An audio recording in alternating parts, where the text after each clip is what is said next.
الحمد لله الحمد لله الذي أنزل أرباب الإخلاص مراتب الخصوصية وقابل المتعرضين لنفاحته بمقابلة التخصيص بالفيوضات العرفانية وحقق الظنون الجميلة لمن توجه إليه بها فضلا منه ومنا وأنجز الآمال لمن رغب فيه بموجب صفات الحسنة وأسمائه الحسنى والصلاة والسلام على مظهر العلوم اللدنية وأصل إمدادها وباب سدنة حضرة الأحدية بمقتضى فيضان جودها على القلوب التي تحققت بحقائق استعدادها سيدي رسول الله محمد بن عبد الله الصادق الأمين صلى الله وسلم عليه وعلى آله وصحbihi والتابعين.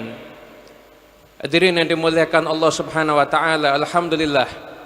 Allahumma kama an'amta fazid wa kama an'amta fabarik wa kama an'amta fala taslub waj'alin ni'mata mashkuratan muttasilatan bina'imil jannah. Semoga nikmat yang kita dapat di pagi hari ini menjadi nikmat yang ditambah dan diberkahi Allah dan tidak dicabut, serta bersambung dengan kenikmatan-kenikmatan berikutnya hingga kenikmatan abadi di surganya Allah Subhanahu wa ta'ala. Susah sekali menggambarkan perasaan kita di pagi hari ini. Bahagia bercampur dengan haru. Pada hakikatnya sesungguhnya momen mengenang daripada kematian seorang ulama itu adalah momen kesedihan. Namun sungguh aneh, berubah menjadi momen yang di dalamnya terdapat banyak kebahagiaan. Huwa fi haqiqati syahru husnin fa'ajaban min syahri husnin sara syahra tahani. Sungguh mengherankan, momen yang harusnya menjadi bulan kesedihan menjadi bulan kebahagiaan karena berkumpulnya kita di tempat ini. Hadirin yang dimuliakan Allah Ta'ala, sesungguhnya bukan kebetulan kita semuanya saat ini berada di tempat ini, baik yang ada di dalam masjid ataupun yang ada di luar masjid, baik yang jauhnya 1 kilo dari tempat ini maupun yang jauhnya 2 kilometer dari tempat ini. Dimanapun kita berada, kita semuanya saat ini duduk bersama dikarenakan karena sesungguhnya arwah kita itu pernah berkumpul bersama dan mencintai juga orang-orang yang sama, yang bersambung cinta kita dengan manusia-manusia mulia tersebut sampai ke Nabi Muhammad sallallahu alaihi wasallam. Nabi sallallahu alaihi wasallam beliau bersabda, al arwahu junudun mujannadah fama ta'arafa minha talaf wa ma tanakara minha ikhtalaf. Sesungguhnya arwah manusia itu berkelompok-kelompok. Apabila manusia di alam arwahnya dulu mereka saling mengenal, maka ketika terjadi perjumpaan jasad di dunia ini, maka mereka akan nyambung dan saling mencintai dan saling mengenali.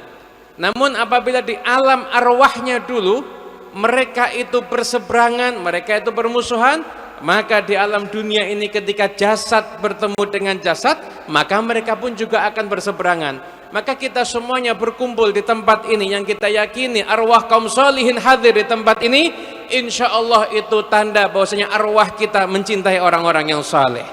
Sebagian ulama memaknai hadis ini, kenapa ruh itu cenderung kepada satu kelompok dan meninggalkan kelompok yang lain? Apabila hati kita mencintai, walaupun kita kadang duduk di tempat yang lokasinya jauh, walaupun kita mungkin tidak bisa mendekat ke tempat ini, tapi sesungguhnya roh kita berkumpul dalam satu irama cinta yang sama. Kita semuanya mencintai Allah, kita semuanya mencintai Rasulullah, dan kita semuanya mencintai sosok yang kita peringati haulnya di pagi hari ini, yaitu Al-Imam Al-Habib Ali bin Muhammad Al-Habsyi. Semoga cinta ini dirawat oleh Allah Subhanahu wa taala, diwariskan cinta ini kepada anak-anak kita semuanya, kepada keturunan kita semuanya. Tidak ada yang berpaling daripada majlis-majlis yang semacam ini, dan semoga sebagaimana Allah taala kumpulkan kita dengan penuh kebahagiaan di tempat ini, Allah taala kumpulkan kita nanti di surganya bersama dengan Nabi Muhammad dalam keadaan penuh kebahagiaan. Amin ya rabbal alamin.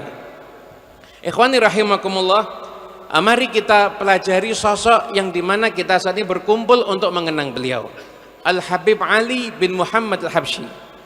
Beliau lahir dari kedua pasangan orang-orang yang saleh dan salihah. Ayah beliau adalah seorang pejuang dakwah yang luar biasa, yaitu Al-Habib Muhammad bin Husain Al-Habsyi. Dan ibunda beliau Al-Hababah Alawiyah binti Husain bin Ahmad Al-Hadi Al-Jufri juga sama, juga dikenal sebagai seorang pendakwah ulung di zamannya. Pernikahan ayah dan ibu daripada Al-Habib Ali itu berlandaskan dengan niat-niat yang mulia. Habib Muhammad niat mencari partner di dalam berdakwah, dan Hababah Alawiyah niat ingin membantu perjuangan dakwah daripada suaminya. Suatu ketika Habib Muhammad, ayahanda Habib Ali, datang ke kota Shibam. Di sana berjumpa dengan Habib Ahmad bin Umar bin Smith dan Habib Muhammad bin Smith. Sampai ada di sana, kemudian beliau berkata, saya pengen seorang wanita yang bisa saya nikahi untuk menjadi pengajar kepada kaum perempuan. Ketika kita berdakwah, Habib Muhammad akan berdakwah pada yang laki-laki, maka istri beliau akan berdakwah kepada kaum wanitanya. Maka ketika itu Habib Ahmad bin Umar bin Smith mengatakan, ada seseorang, ini putrinya Habib Husain bin Ahmad Al-Hadi Al-Jufri. Ayo kita datang ke sana. Maka datang ke sana, maka kemudian ngelamar. Ketika menyampaikan lamaran, maka di saat itu juga mendapatkan jawaban, lamaran diterima. Lamaran diterima.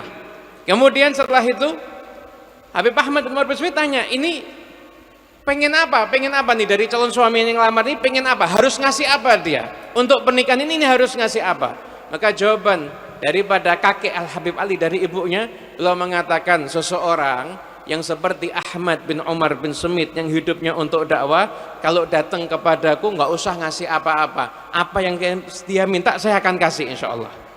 Cuma ini seorang perempuan mungkin perlu ngasih sesuatu sedikit untuk menyenangkan hatinya, sepantasnya aja. Maka hari itu dilaksanakan pernikahan. Malam itu Habib Muhammad menginap di rumah mertuanya. Besok paginya keduanya sudah langsung keluar untuk melanjutkan perjuangan dakwah di jalan Allah Subhanahu wa taala. Maka yang istri diajak langsung berdakwah, yang istri bahagia, yang mertuanya ditinggal anaknya langsung hari itu diminta, kemudian menikah, semalam aja di rumah, besoknya langsung anaknya dibawa dan berdakwah, dan semuanya dalam keadaan bahagia. Kemudian melanjutkan perjalanan Al-Habib Muhammad bin Husain sampai kepada tempat Al-Habib Hasan bin Shalih Al-Bahr Al-Jufri. Mampir ada di sana, kemudian ke tempat wilayah namanya Taribah. Beliau berdakwah ada di sana. Ketika itu Hababah Alawiyah berdakwah di kalangan perempuan. Kemudian perempuan-perempuan yang ada di situ, sebagian ada yang nggak ngerti caranya sholat, bahkan sebagian di antara mereka seumur hidupnya belum pernah sholat. Agamanya Islam tapi belum pernah sholat. Dakwah sebentar di sana, setiap beliau akan mengerjakan sholat, sudah 4 shaf berdiri di belakang beliau. Terus seperti itu. Dan Habib Ali lahir di kota Qasam bukan karena menetap di sana, enggak, tapi karena memang perjuangan dakwahnya sedang di wilayah itu. Perjuangan dakwah sedang di wilayah Qasam. Jadi kita bisa bayangkan Hababah Alawi yang sedang hamil tua itu masih terus membantu dakwah suaminya. Sampai akhirnya ketika Habib Muhammad bin Husain duduk bersama dengan gurunya, Hababah Alawiyah melahirkan, dan ketika itu kirim utusan untuk menyampaikan kabar kelahiran daripada Habib Ali bin Muhammad Al-Habsyi.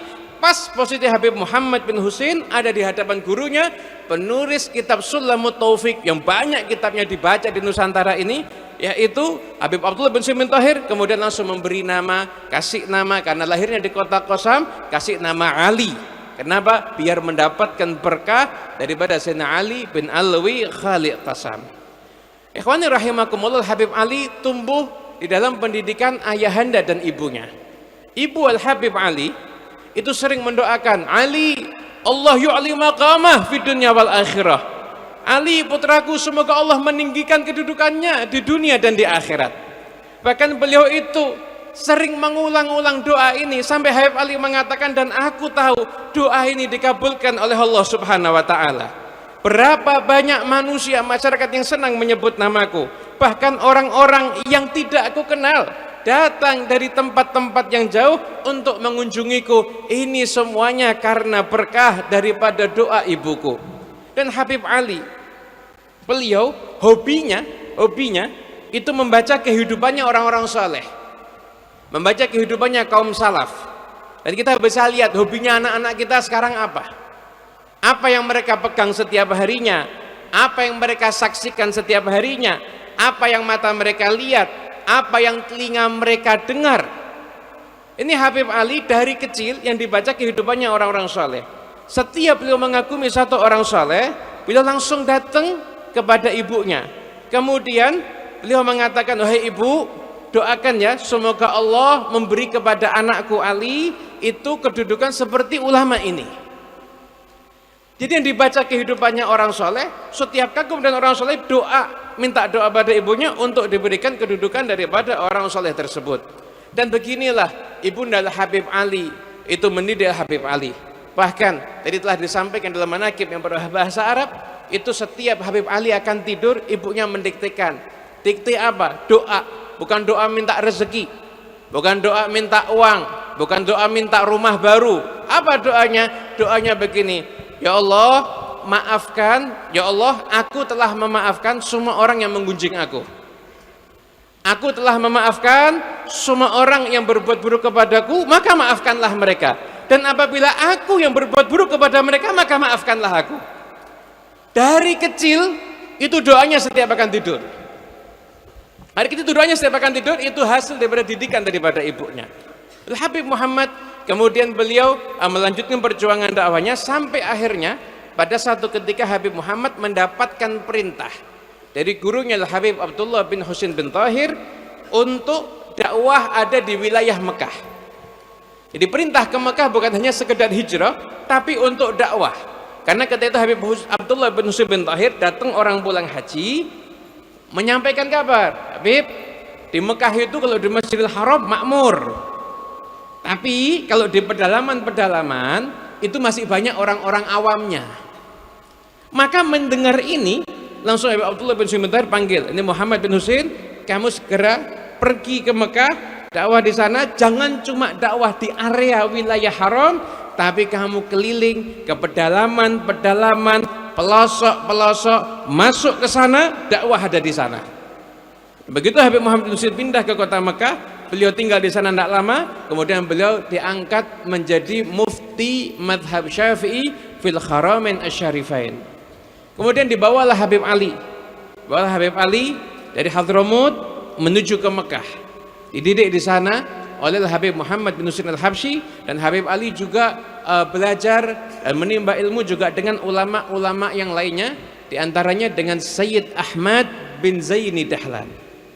Habib Muhammad bin Husain al-Habsyi, beliau punya metode dakwah yang luar biasa. Sering kita sampaikan di pertemuan-pertemuan yang sebelumnya pun juga pernah kita sampaikan. Di antara salah satu metode dakwah beliau yang luar biasa, pernah suatu ketika Habib Muhammad bin Husain ini lewat, kemudian dengar ada seorang yang ditokohkan di depan murid-muridnya membaca suratul Fatihah tapi keliru, bacaannya salah. Maka kemudian Habib Muhammad bin Husain lihat ini tokoh di hadapan murid-muridnya baca suratul Fatihah, bacaannya keliru. Maka kemudian Habib Muhammad bin Husain mendatangi orang ini, bukan menegur, bukan menasehati, tapi beliau datang dengan penuh adab, penuh tawadhu. Beliau mengatakan, ya fulan, wahai syekh, saya ingin bertabarruk membaca surat Al-Fatihah di hadapanmu, tolong kamu dengarkan. Maka kemudian Habib Muhammad bin Husain membaca surat Al-Fatihah dengan cermat, pelan, tertata rapi, dan dengan baik dan benar, sampai orang tersebut menyadari kalau Fatihahnya ada kekeliruan. Di situ dia mengerti bahwasanya Fatihahnya tadi keliru, dan Fatihahnya yang benar adalah apa yang disampaikan oleh Habib Muhammad bin Husain al-Habsyi. Inilah metode dakwah Habib Muhammad bin Husain al-Habsyi yang digambarkan, da'aha bilutfin fastajabat linusahi bisidqin wa ammat hadiral qaumi wal badi. Dengan lemah lembut beliau berdakwah, dan mereka pun dengan sungguh-sungguh menerima nasihat beliau, sehingga tersebarlah dakwah ke seluruh penduduk kota dan seluruh pedesaan semuanya. Ikhwani rahimakumullah, sosok lain yang membentuk daripada kepribadian Al-Habib Ali bin Muhammad Al-Habsyi adalah guru beliau, seorang ulama besar, seorang saleh, Al-Habib Abu Bakar bin Abdullah bin Talib Al-Attas, yang nasabnya itu tersambung sampai kepada sahib Ratib Al-Attas, Al-Habib Umar bin Abdurrahman Al-Attas. Habib Abu Bakar adalah gurunya Al-Habib Ali. Habib Ali memang hanya berjumpa dengan Habib Abu Bakar dalam pertemuan-pertemuan yang singkat. Namun pertemuan-pertemuan yang singkat, apabila berjumpa dengan orang-orang yang besar, maka pertemuan singkat itu jadinya bukan biasa, tapi itu jadinya luar biasa. Hanya beberapa pertemuan. Dan siapakah Habib Abu Bakar Al-Attas ini? Habib Abu Bakar Al-Attas ini seorang ulama yang saleh, yang alim. Beliau, dikatakan Habib Ali, beliau pernah suatu ketika Habib Abu Bakar ditanya tentang penjelasan firman Allah Ta'ala, Allahul ladzi khalaqa sab'a samawatin wa minal ardi mithlahunna yatanazzalul amru bainahunna lita'lamu annallaha ala kulli syai'in qadir wa annallaha qad ahata bikulli syai'in ilma. Yang artinya Allah lah yang menciptakan 7 langit dan menciptakan pula 7 lapis bumi. Perintahnya berlaku kepadanya agar kamu mengetahui bahwasanya sesungguhnya Allah Subhanahu wa taala itu maha mampu atas segala sesuatu. Habib Abu Bakar, beliau ketika mengartikan ayat ini wa anallaha qad ahata bikulli syai'in ilma, sesungguhnya ilmu Allah benar-benar meliputi segala sesuatu. Ketika menjelaskan firman Allah Ta'ala ini, maka beliau menjelaskan ayat ini dari mulai ba'dal maghrib sampai tengah malam. Dalam beberapa teks kalimat yang lain kita juga baca, ini menjelaskan ayat ini dari ba'dal zuhur, dijeda sholat asar, diteruskan lagi penjelasan ayatnya sampai sholatul maghrib, di sholatul maghrib dijeda terus sampai tengah malam, menjelaskan satu ayat dari surat At-Talaq ayat yang ke-12 yang tadi telah kita bacakan. Bahkan ternyata bukan satu ayat dijelaskan semuanya, itu hanya pada bagian yatanazzalul amru bainahunna. Hanya di bagian itu menjelaskan sekian jam makna yang terkandung daripada ayat suci Al-Quran tersebut. Habib Ali belum pernah menyampaikan, memang Al-Quran sudah terputus, tapi Allah Ta'ala tetap menurunkan pemahaman makna Al-Quran kepada orang-orang yang Allah kehendaki. Tanazzuluhu 'alal ulama'i baqin ladaihim wa huwa munqati'un nuzuli. Sesungguhnya pemahaman terhadap makna Al-Quran terus Allah turunkan kekal abadi kepada orang-orang yang Allah pilih, sekalipun ayat Al-Quran itu sudah tidak lagi turun. Ketika Syed Muhammad bin Alawi Al-Maliki mendengar ucapan Habib Ali ini, maka beliau mengatakan dalilus sidqi hadzal kalam qailuh. Bukti kebenaran ucapan ini adalah yang mengucapkannya. Kenapa? Karena nggak mungkin orang bisa mengucapkan kalimat ini kecuali dia juga sudah mengalami hal tersebut. Habib Abu Bakar bin Abdullah bin Talib Al-Attas memberikan perhatiannya kepada Habib Ali yang luar biasa. Beliau mendidik Habib Ali, dan di usia Habib Ali masih muda, maka Habib Abu Bakar bin Abdullah bin Talib Al-Attas beliau meninggal dunia. Pasca wafatnya Habib Abu Bakar bin Abdullah bin Talib Al-Attas, maka Habib Ali kemudian berguru lagi kepada Musnidu Diyaril Hadramiyah, yaitu Habib Idrus bin Umar Al-Habsyi. Terus seperti itu keadaan Habib Ali bin Muhammad Al-Habsyi. Beliau tidak pernah berhenti baik mencari ilmu ataupun mengajarkan ilmu. Walaupun beliau telah menjadi seorang guru yang memiliki murid, namun beliau tetap memposisikan dirinya sebagai seorang murid dari seorang guru. Kenapa? Karena beliau mengetahui bahwasanya yang namanya manusia yang betul-betul berilmu, semakin dia tahu tentang ilmu, maka semakin dia menganggap dirinya kurang di dalam memahami ilmu tersebut. Ikhwani rahimakumullah, ada satu peristiwa yang menarik yang terjadi di dalam kehidupan Al-Habib Ali, yang peristiwa ini diceritakan sama Habib Ali karena ada satu kejadian. Jadi pernah suatu ketika Habib Ali duduk bersama dengan para sahabat-sahabatnya, kemudian datang satu orang. Setelah itu orang itu menyampaikan kepada Habib Ali bahwa Habib, ini sekarang banyak orang itu silaturahminya terputus, banyak orang itu antar sesama keluarga itu hubungannya nggak bagus dan lain sebagainya. Padahal orang yang disindir itu ada di hadapannya. Maka Habib Ali mengatakan, ya fulan, kamu ini ka'annaka matarabbait ala yadina. Yang ngomong ditegur, kamu ini seperti orang yang nggak pernah saya didik. Saya ini nggak suka masuk ikut campur urusannya orang. Dan saya tahu, ini kan orang ngomong sama Habib Ali, Habib Ali suruh nasihatin. Saya tahu siapa orang yang bisa menerima nasihat, siapa yang mau denger, siapa yang nggak mau denger. Nasihat ini mahal. Orang yang mau denger nasihat, kita berikan nasihat. Jangan dikit-dikit ada orang apa, kamu nasihati, tolong nasihati. Ini dikit-dikit suruh nasihat. Nasihat ini mahal. Orang kalau nggak mau denger nasihat, buat apa kasih nasihat? Orang udah menganggap dirinya hebat, udah menganggap dirinya nggak perlu guru, udah menganggap dirinya paling istimewa, udah nggak bisa nerima nasihat, susah. Ini Habib Ali kemudian, kamu nih kayak nggak pernah tahu aku nih nggak suka ikut campur urusannya orang, dan aku kalau mau ngasih nasihat aku lihat orang ini mau denger ubasma kalam, mau denger ucapanku, aku kasih nasihat. Kalau enggak ya udah, kalau orang itu jadi orang soleh, aku doakan, aku seneng. Tapi kalau orang itu belum jadi orang soleh, aku doakan biar soleh. Itu prinsipnya Habib Ali bin Muhammad Al-Habsyi. Kemudian beliau memberikan kisah. Ini uslub dakwah Habib Ali. Ini orang yang yang tadi disindir ada di hadapan, beliau memberikan kisah. Dulu aku dengan saudara-saudaraku, ketika ayahku wafat, Habib Muhammad Nusin itu wafat, maka Habib Ali berkata pada sahabatnya, yaitu Syekh Ahmad bin Ali Makarim. Kemudian aku bilang kepada Ahmad Ali Makarim, ayahku ini sudah wafat. Dan saudara-saudaraku di Mekah itu orang-orang yang sangat warok. Mereka nggak mungkin nyentuh urusan warisan sebelum aku datang. Maka sekarang aku akan tulis surat yang isinya aku telah mengikhlaskan semua bagian dari ayahku, aku berikan kepada saudaraku. Aku nggak ngambil hak warisan. Kata Ahmad Ali Makarim udah mengatakan, kamu sudah musyawarah sama ibumu? Belum. Nah, saya nggak mau musyawarah sekarang, tapi kalau sudah nanti saya baru mau bicara. Kamu kan tahu sendiri, yang namanya perempuan pasti sayang sama anaknya, pasti kesian, pasti saya dilarang untuk itu. Kata Ahmad Ali Makarim, kalau kamu nggak musyawarah, saya nggak mau buatkan suratnya, saya nggak mau ngurus untuk nganterin suratnya, musyawarah dulu.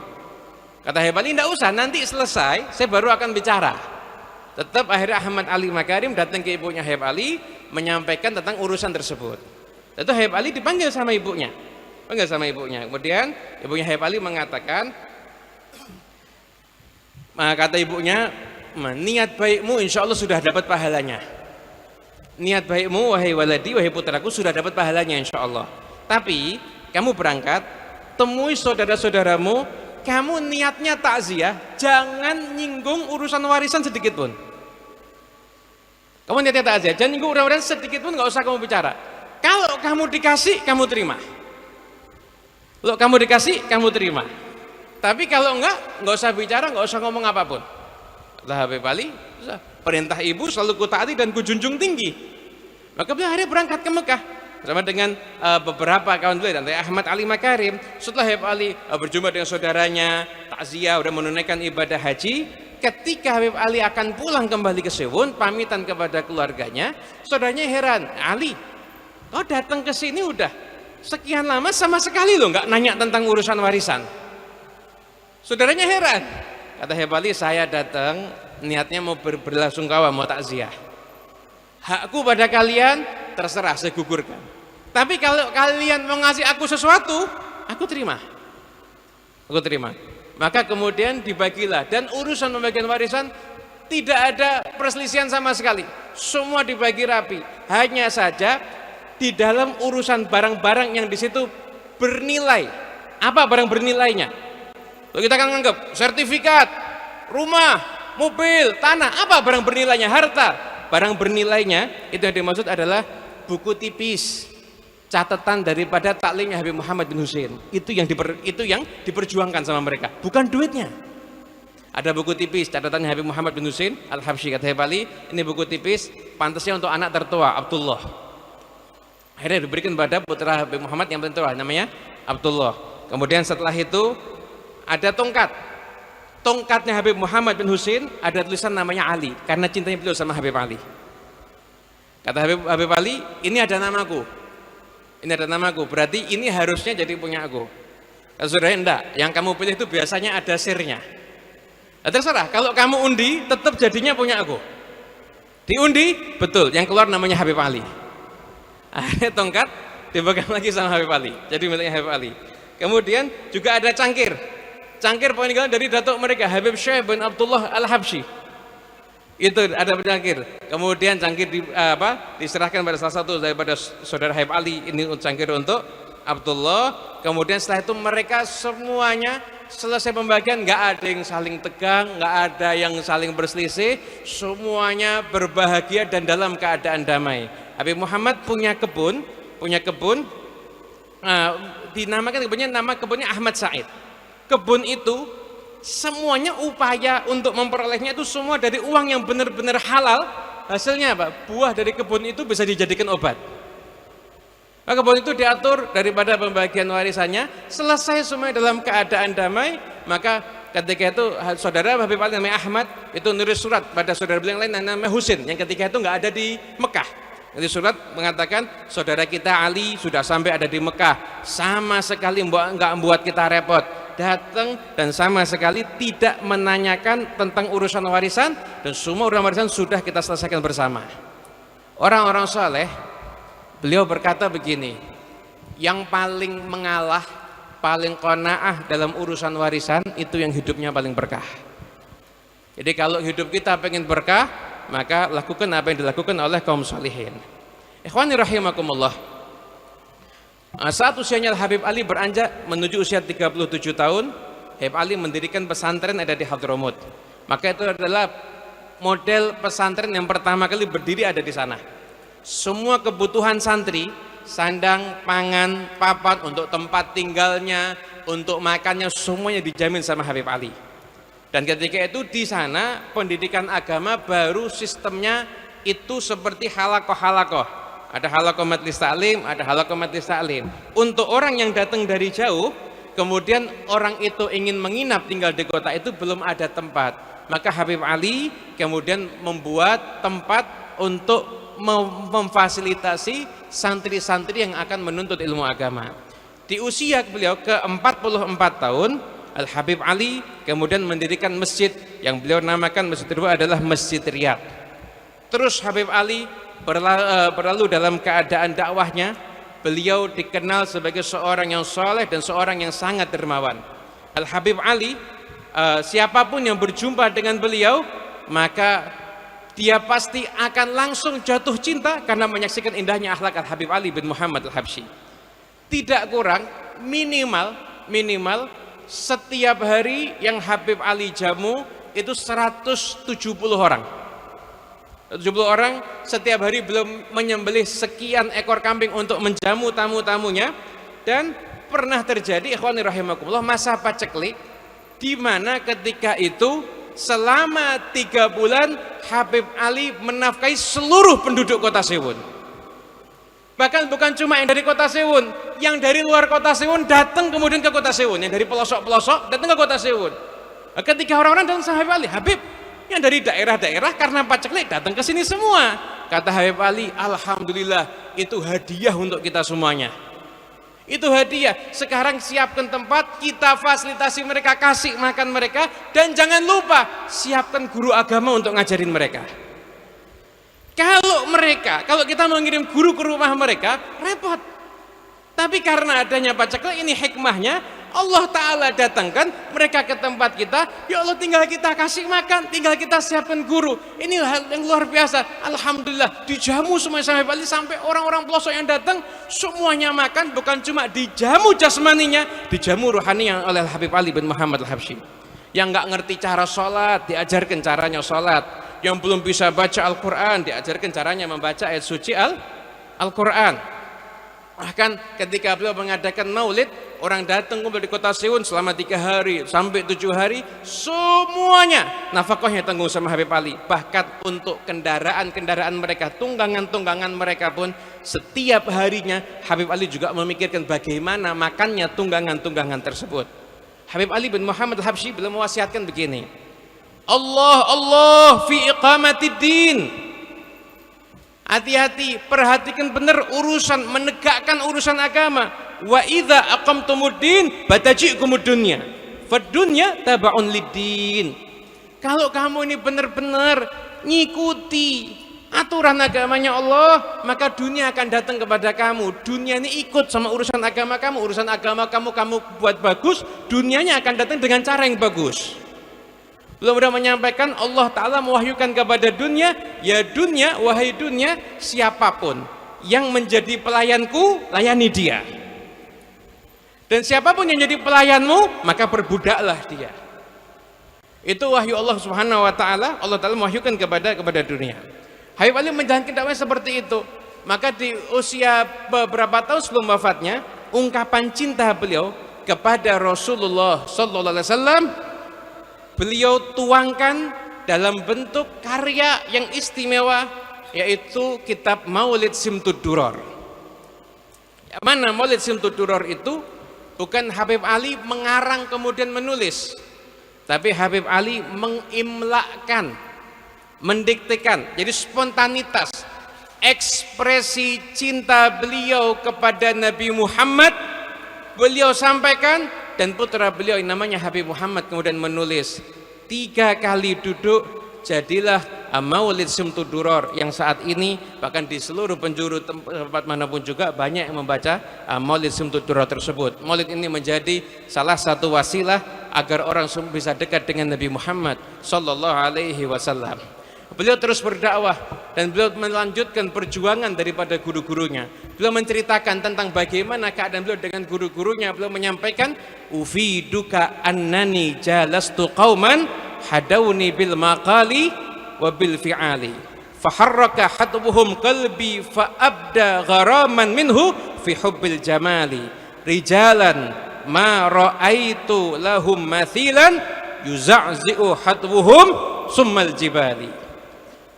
Aku beritahukan kepadamu, aku duduk dengan sekelompok kaum yang mendidik aku bukan hanya dengan ucapan, tapi mendidik aku dengan ucapan dan juga teladan.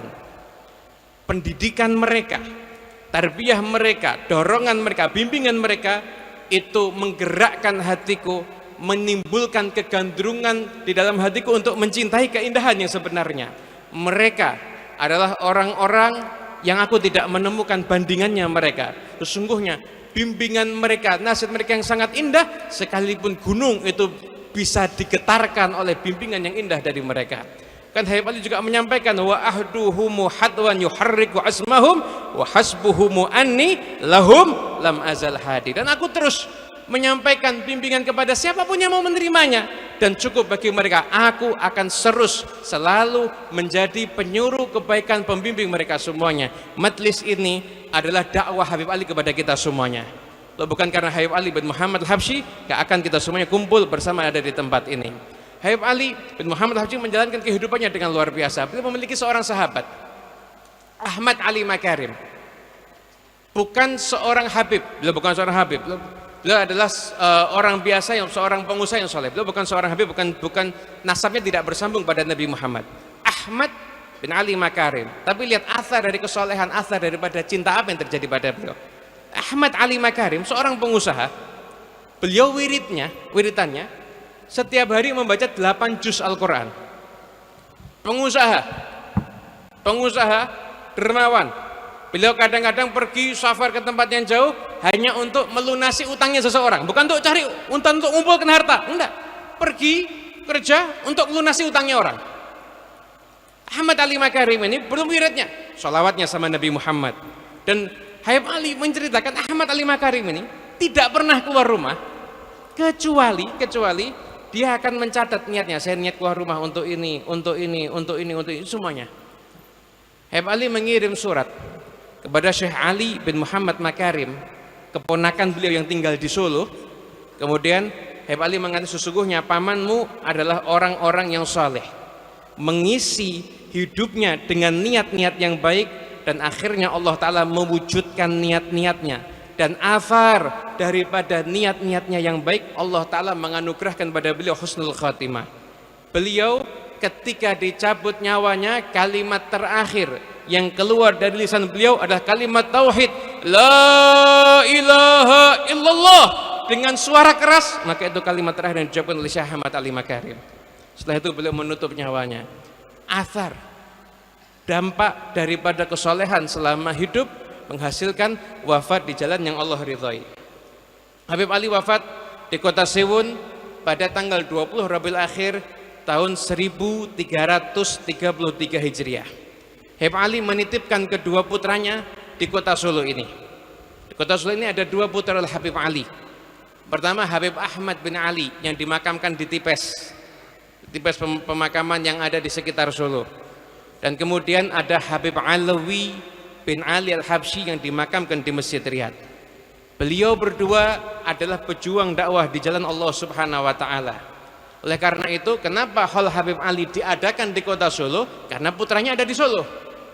Kedua putra Habib Ali ada di kota Solo, sehingga di hari wafatnya murid-murid dari Habib Ali atau murid dari muridnya Habib Ali atau murid dari pecintanya maka berkumpul di kota Solo tahun demi tahun demi tahun, generasi berjalan sampai di masa kita sekarang ini. Tersebar murid Habib Ali di seluruh penjuru Nusantara ini, dan kita nggak akan sebutkan satu persatu namanya karena sangat banyak sekali. Yang jelas Habib Alwi adalah seorang pejuang dakwah yang luar biasa. Beliau yang mendirikan Masjid Riyadh, dan beliau Habib Alwi membaktikan hidupnya untuk berkhidmat kepada orang lain. Beliau mewasiatkan kepada putra beliau Habib Anis ketika beliau akan berangkat ke Palembang. Habib Alwi meninggal di kota Palembang, kemudian jenazahnya dibawa ke Solo. Dan Habib Alwi berangkat ke kota Palembang, niatnya apa? Untuk khidmat, mau menyenangkan hatinya orang lain. Untuk idkhalus surur. Kondisi fisik beliau udah lemah saat itu, tapi tetap mau berangkat untuk apa? Idkhalus surur. Untuk menyenangkan hatinya orang. Maka ketika beliau akan berangkat, maka beliau berwasiat kepada Habib Anis dengan wasiat yang sangat indah. Habib Alwi mengatakan, wahai anakku, sungguhnya aku ingin agar engkau ini ikut di dalam perjalananku ini. Akan tetapi aku lihat, kalau engkau ikut, siapa yang akan ada di sini? Tempat ini kosong. Nanti rohah, siapa yang akan menjaga? Maulid, siapa yang akan menjaga? Begitu juga ibu kamu akan kesepian, saudara-saudara kamu akan kesepian. Yang mana apabila engkau ada di tengah-tengah mereka, insya Allah mereka akan dalam keadaan tentram. Wahai anakku, kamu ikut mengantarkanku sampai ke Semarang.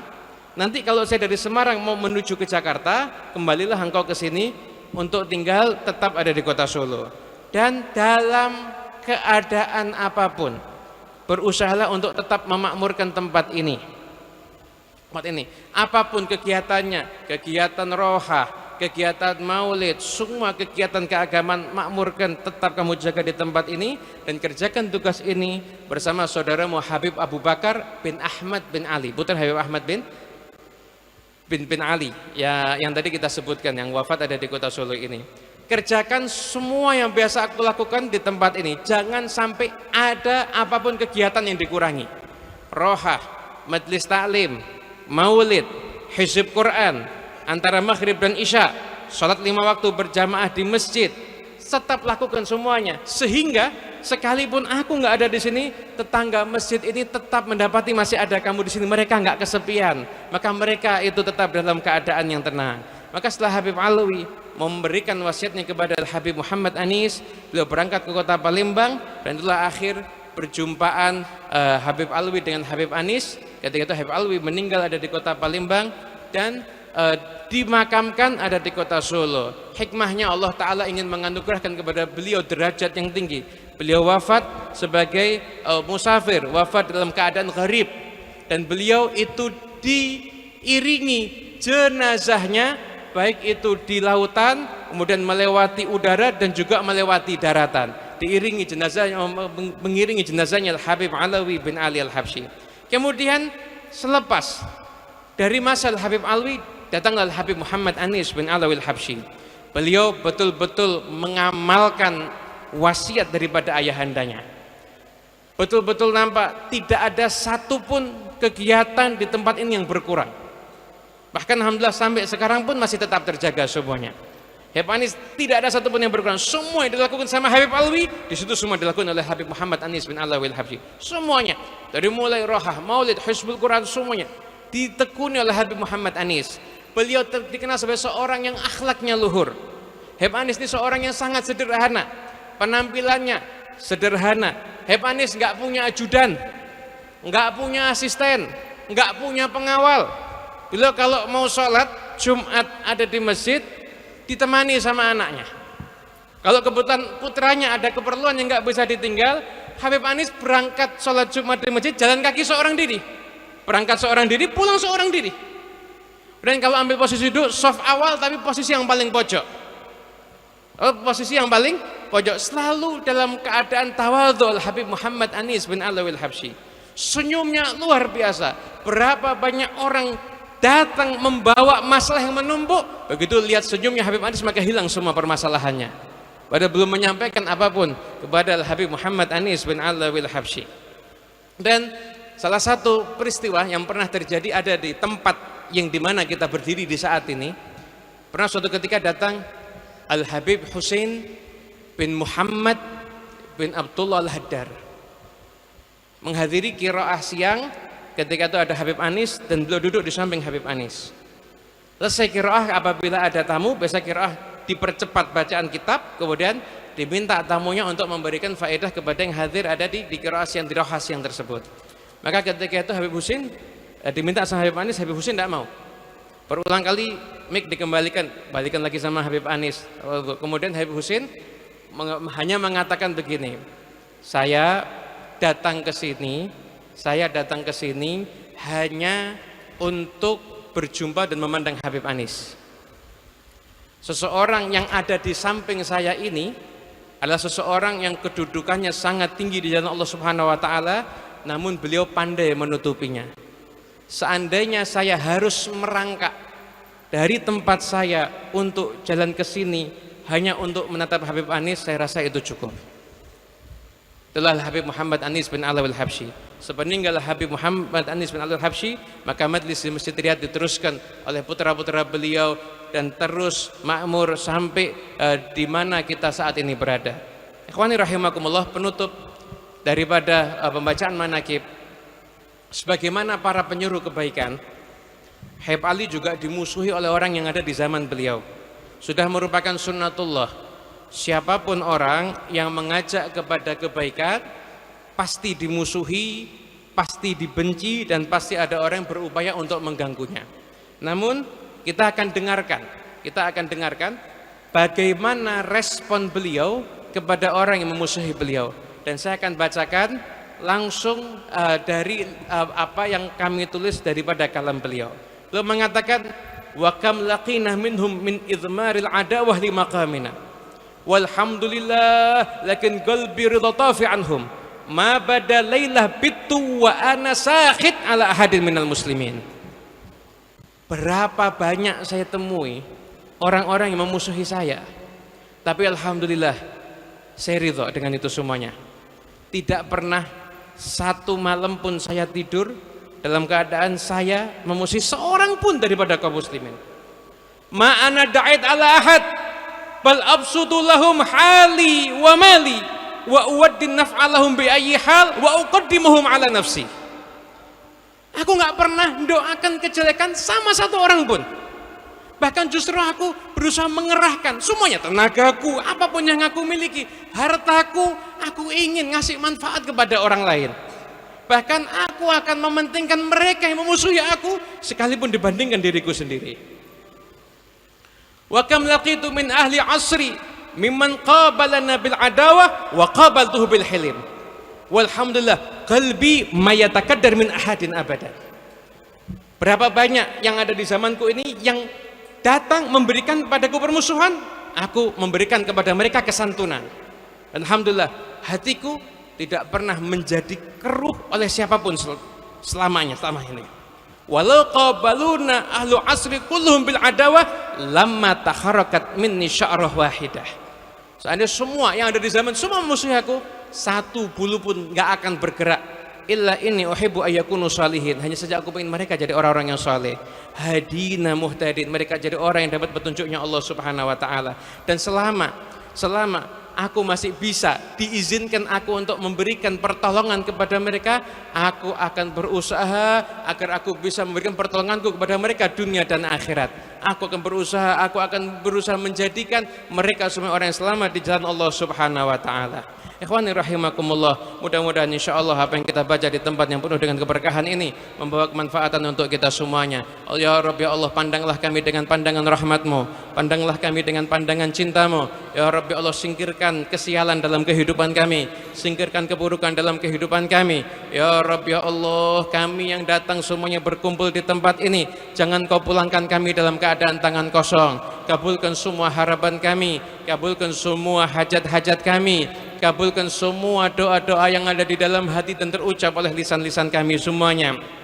Ya Rabb, ya Allah, saudara-saudara kami yang ada di Palestina, yang ada di Gaza, yang ada di Libanon, ya Rabb, ya Allah, angkatlah penderitaan mereka semuanya, jadikan mereka mendapatkan kemenangan atas musuh-musuh mereka.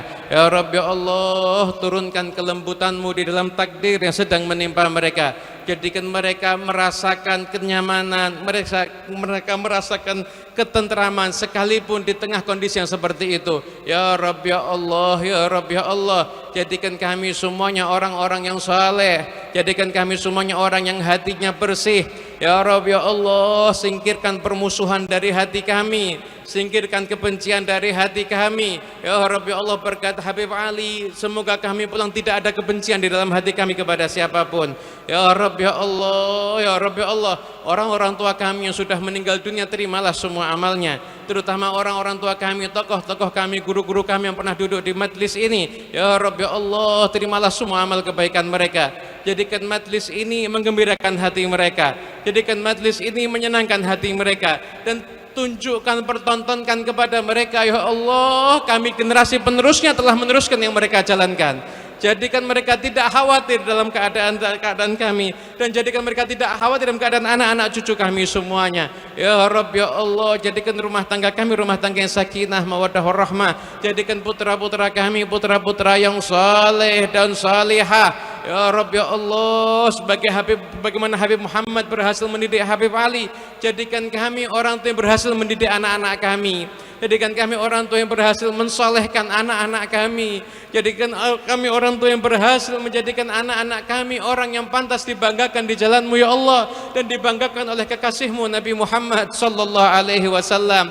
Ya Rabb, ya Allah, problem hidup kami yang menumpuk, selesaikan semua ini, ya Allah, selesaikan semuanya, ya Rabb. Jadikan majlis ini adalah perubahan dalam kehidupan kami semuanya, perubahan ke arah yang lebih baik, perubahan menjadi kami hatinya semakin lembut, semakin dekat dengan Allah, semakin dekat dengan Rasulullah, semakin dekat dengan Habib Ali, semakin dekat dengan para awliya Allah wassalihin. Ya Rabbi, ya Allah, terimalah semua amal kebaikan kami. Kami telah berkumpul di tempat ini dari Roha, sekarang acara hall sampai besok Maulid, semoga menjadi pertemuan yang mendatangkan keberkahan untuk kami semuanya. Pandanglah kami dengan pandangan rahmat-Mu, panjangkan usia kami dalam keadaan taat, sehat walafiat, dan akhiri usia kami semuanya dalam keadaan husnul khatimah. Wa sallallahu ala sayyidina Muhammad sallallahu rabbi fanfa'na bi barakatihim wa hdinal husna bi hurmatihim wa amitna fi tariqatihim wa mu'afatin minal fitani wal afu minkum.